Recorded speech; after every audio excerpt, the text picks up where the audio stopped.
भारत देशाला अनेक नावांनी संबोधलं जातं. हो माहिती आहे. हो भारत म्हणायचं, इंडिया नाही म्हणायचं. मी काय संबोधतात इतर देशांमध्ये त्याच्याबद्दल सांगत आहे. उगाच मध्ये मध्ये होणं जाहिरात लावू का? जाहिरात लावू.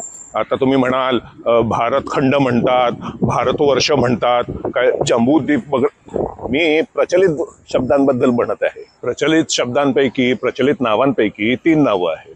भारत, इंडिया नाही म्हणायचं, प्रचलित म्हणतात ना, इंडिया हाक मारतात, आणि हिंदुस्तान. चौथं नाव कोणतं जे प्रचलित पण आहे? चीनमध्ये पण भारताला नाव आहे चिनझाओ म्हणून, मात्र ते काय प्रचलित नाही आहे, पुरातन भाषेमध्ये आहे. आणि बाकीची पण जी नावं आहेत ती पुरातन भाषेतली आहेत, प्रचलित नाही. जे म्हणजे वर्तमानपत्रामध्ये भारताबद्दल लिहिताना त्या नावाने उल्लेख करावा असं नाव जे भारतीयांना सुद्धा माहीत नाहीये. भारत नाव भारताने ठेवलं, इंडिया हे नाव युरोप आणि भारतीय संहितेने ठेवलं, आणि इराणमध्ये ज्यावेळी पर्शियन साम्राज्य होतं तेव्हा त्यांनी भारताचं नाव ठेवलं हिंदुस्तान. म्हणजे तो शब्द पण आपला प्रचलित आहे, चित्रपटांमध्ये वगैरे पण वापरतात. मग असं चौथं नाव कोणतं? तर ते चौथं नाव आहे इस्रायलने ठेवलेलं. इस्रायलमध्ये भाषेमध्ये मी तुम्हाला नेहमी सांगतो, प्रत्येक गोष्टीला हिब्रू भाषेमध्ये नाव ठेवतात. आता सगळ्या देशांनी त्यांनी तशी नावं ठेवलेली नाही आहेत. मात्र USA ला अर्सोत अब्रित म्हणतात, फ्रान्सला चरफात म्हणतात, आणि भारताला हिब्रू भाषेमध्ये होदू असं नाव आहे. तुम्हाला आश्चर्य वाटलं? अगदी प्रचलित आहे. इथे तुम्ही कोणालाही विचाराल ना या देशाला काय म्हणतात, तर होदू असं म्हणतील. आणि ते नाव सुद्धा हिब्रू भाषेमध्ये जवळजवळ 2500 वर्षांपूर्वीचे जे काही ग्रंथ वगैरे आहेत त्याच्यामध्ये भारताचा उल्लेख होदू असा केलेला आहे.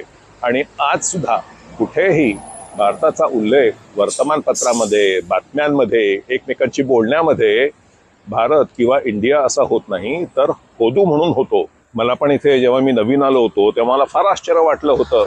भारताला होदू, आणि मी भारतीय म्हणून मला भारतीय म्हणायच्या ऐवजी ते होदी, इंडियन वगैरे म्हणायच्या ऐवजी होदी असे म्हणायचे, आणि फार पंचायत व्हायची. अगदी विचित्र वाटायचं त्यावेळी.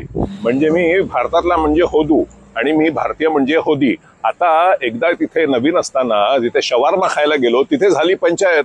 तो मला विचारतो कोंबडीचा पाहिजे का होदूचा? मला कळलं नाही. अगं भारताचा शवारमा काय आहे? इथे शवारमा कोंबडीचा पण मिळतो आणि टर्की पक्षाचा पण मिळतो. भारतामध्ये खातात की नाही टर्की मला माहीत नाही, मात्र आमच्या वेळी तरी मिळायचा. मात्र फार लोक कमी खायचे. तर टर्की पक्षाला सुद्धा इथे होदू म्हणतात. मला कळे ना, भारताला पण होदू आणि टर्की पक्षाला पण होदू. मग नंतर कळलं, कोलंबसने जेव्हा अमेरिकेचा शोध लावला तेव्हा त्याला तो भारत वाटला होता, त्यामुळे त्याने तिथल्या लोकांना इंडियन म्हणून म्हटलं. आणि मेक्सिकोमधला तो पक्षी टर्की, त्याला त्याने इंडियन चिकन असं नाव दिलं. आणि तो शब्द इथे अनेक देशांमध्ये त्या प्रकारे रुळला गेला, आणि इथे त्याला चिकन होदू असं म्हणतात, किंवा हिब्रू भाषेमध्ये तरनेगोल होदू किंवा थोडक्यामध्ये होदू म्हणतात. म्हणजे भारत पण होदू आणि तो टर्की पक्ष पण होदू. मात्र टर्की हा पक्ष टर्कीचा नाहीच आहे मुळी.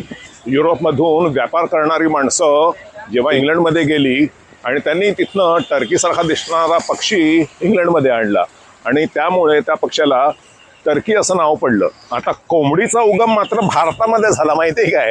ही गंमत आहे. आता तुमचं ना डोकं असं ना उलट सुलट होऊन जाईल. ते पुढच्या कोणत्या तरी व्हिडिओमध्ये सांगेल.